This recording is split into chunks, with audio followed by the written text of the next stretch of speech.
নির্মল ঘোষ দাবার একজন বোড়ে মাত্র। প্রাক্তন মুখ্যমন্ত্রী তথা রাজ্যের প্রাক্তন স্বাস্থ্যমন্ত্রীর নির্দেশ তিনি পালন করেছেন। যার নির্দেশে এই কাজ করা হয়েছে তাকে গ্রেফতারের ব্যবস্থা করা হোক। গতকাল ঘণ্টাখানিক সঙ্গে সমান অনুষ্ঠানে এসে এই মন্তব্যই করলেন প্রাক্তন পুলিশ কর্তা নজরুল ইসলাম। কেউ নির্মল ঘোষের আজকের গ্রেফতারিতে খুশি হতেই পারেন, ভাবতেই পারেন যে কান টানলে তো মাথায় আসে, কিন্তু এতদিনে শুধু কান ধরা পড়ল। এই তদন্ত শেষ পর্যন্ত মাথা অবধি পৌঁছবে তো? ডক্টর নজরুল ইসলাম কি মনে করেন? নির্মল ঘোষ দাবার একজন বোড়ে মাত্র। তিনি মুখ্যমন্ত্রী তথা পুলিশ মন্ত্রী তথা স্বাস্থ্যমন্ত্রী যেটা করতে বলেছেন সেটা করেছেন মাত্র। আপনি নিজেও বললেন জাস্ট ফলোইং দ্য অর্ডারস। হ্যাঁ, তবে বেআইনি অর্ডার ফলো করা অপরাধ, অতএব সেই জন্য নির্মল ঘোষের সাজা হবে।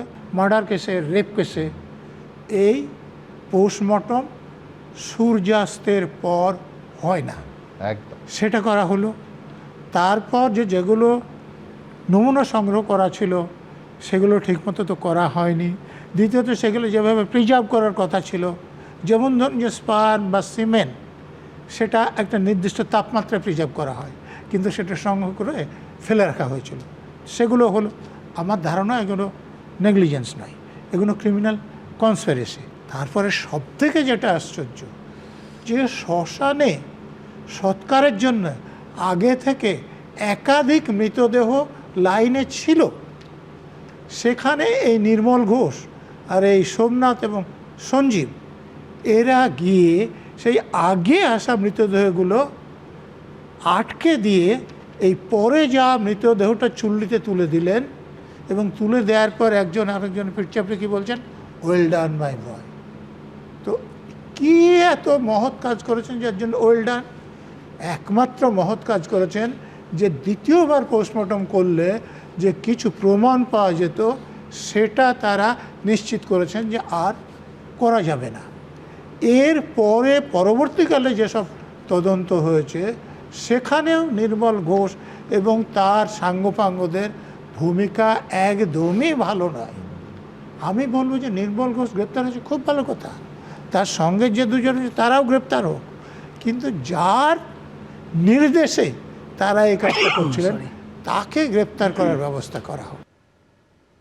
অভয়ার দেহ তড়িঘড়ি সৎকার করা হলো কেন?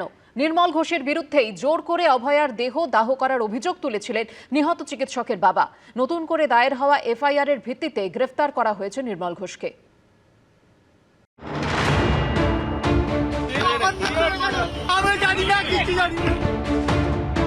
কখনো তাকে দেখা গেছিল শববাহী গাড়ির পাশে, কখনো শ্মশানে। আরজিকর কাণ্ডের পর নিহত চিকিৎসকের মৃতদেহ প্রায় ঝড়ের গতিতে বাড়িতে নিয়ে চলে যাওয়া এবং তারপর তড়িঘড়ি শ্মশানে নিয়ে তা পুড়িয়ে দেওয়া। এই অভিযোগের শুরু থেকে যার নাম জড়িয়েছে তিনি পানিহাটির তৎকালীন তৃণমূল বিধায়ক নির্মল ঘোষ। যে নির্মল ঘোষ, সোমনাথ দে এবং সঞ্জীব মুখার্জি, এরা দ্রুত নিয়ে আমার মেয়ের দেহটাকে পুড়িয়ে দেওয়ার ব্যবস্থা করেছে। নিহত চিকিৎসকের বাবার যে অভিযোগপত্রের ভিত্তিতে পুলিশ সোমবার এফআইআর করেছে, সেখানেও নির্মল ঘোষের বিরুদ্ধে মারাত্মক সব অভিযোগ তোলা হয়েছে। আরজিকর কাণ্ডের পর সেই রাতে বারবার অভয়ের শববাহী গাড়ির আশেপাশেই দেখা গেছিল প্রাক্তন তৃণমূল বিধায়ক নির্মল ঘোষকে। অভিযোগপত্রে অভয়ের বাবা উল্লেখ করেছেন, সামাজিক রীতিনীতি মেনে শেষকৃত্য সম্পন্ন করার জন্য আমার মেয়ের মৃতদেহ বাড়িতে নিয়ে আসা হয়। ঠিক সেই সময় পানিহাটির তৎকালীন বিধায়ক নির্মল ঘোষ, 17 নম্বর ওয়ার্ডের কাউন্সিলর সোমনাথ দে, প্রাক্তন কাউন্সিলর সঞ্জীব মুখার্জি এবং দলের অন্যান্য কর্মীরা আমার বাড়িতে উপস্থিত হন। তারা জোরপূর্বক আমার বাড়িতে প্রবেশ করেন এবং মৃতদেহ দ্রুত শ্মশানে নিয়ে গিয়ে পুড়িয়ে ফেলার জন্য আমাদের হুমকি দেন। অভিযোগপত্রে অভয়ের বাবা আরও উল্লেখ করেছেন, সামাজিক আচার অনুষ্ঠান সম্পন্ন করার আগেই তাঁরা আমার ইচ্ছের বিরুদ্ধে জোর করে আমার মেয়ের মৃতদেহ পানিহাটি শ্মশানে নিয়ে যান। আমি কিছুটা সময় অপেক্ষা করার পর অনুরোধ করা সত্ত্বেও তারা তাতে কোনো কর্ণপাত করেননি। সেই রাতের ছবিতেও পানিহাটি শ্মশানে নির্মল ঘোষকে দাঁড়িয়ে থাকতে দেখা গেছিল। অভিযোগপত্রে অভয়ের বাবা এরপর লেখেন, সেই সময় তাঁদের প্রভাব এতটাই প্রবল ছিল যে আমার প্রতিবাদ সত্ত্বেও তারা আমার কোনো কথা শোনেনি।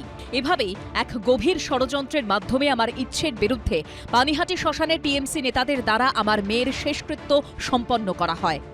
ঘটনা হচ্ছে, যা হয়েছে অন্যায় সেটা পুরনো সরকারের আমলে, আমরা সেটা বলে দায় ঝেড়ে দিতে পারতাম যে ওরা পুরনো সরকার করেছে ইত্যাদি, যা সবসময় হয়েছে। এই সরকার সেই রকম সরকার নয়। আমরা যত রকমের এই ধরনের দুর্ঘটনা ঘটেছে যারা মনে করছে ধামাচাপা দিয়ে দিয়েছে, একটু অন্যরকম সরকার, অনেকেরই অসুবিধা হবে যারা অন্যায় করেছে। আমি এটার ব্যাপারে কোনো কথা বলবো না। এর একটা আইনি ব্যাখ্যা আছে, সেই ব্যাখ্যাটা করলে হয়তো অভিযুক্তদের ফেভারে যাবে, তাই জন্য আমি আইনি ব্যাখ্যা করব না। যার যা পানিশমেন্ট পাওয়ার পানিশমেন্ট পাক, আমরা খুশি হব। নতুন এফআইআর দায়েরের পর থেকেই বেপাত্তা ছিলেন নির্মল ঘোষ। অবশেষে ওড়িশা থেকে তাঁকে গ্রেপ্তার করল পুলিশ। বাবা আমাদের সাথে কোনো কন্ট্যাক্ট করেননি, বহুদিন ধরেই উনি বাড়িতে নেই, কিন্তু কোথায় গেছিলেন সেটা আমাদেরকে জানানো হয়নি। বাবাও তো কখনো বলেননি যে পাশে নেই, যতবার তাকে ডাকা হয়েছে, যেখানে ডাকা হয়েছে উনি সবসময় প্রেজেন্ট থেকেছেন। এবার নির্মল ঘোষকে জেরায় কি কি তথ্য সামনে আসে সেটাই দেখার। আবির দত্ত, আশাবুল হোসেন ও সৌমিত্র রায়ের রিপোর্ট, এবিপি আনন্দ। এবিপি আনন্দ, এগিয়ে থাকে, এগিয়ে রাখে।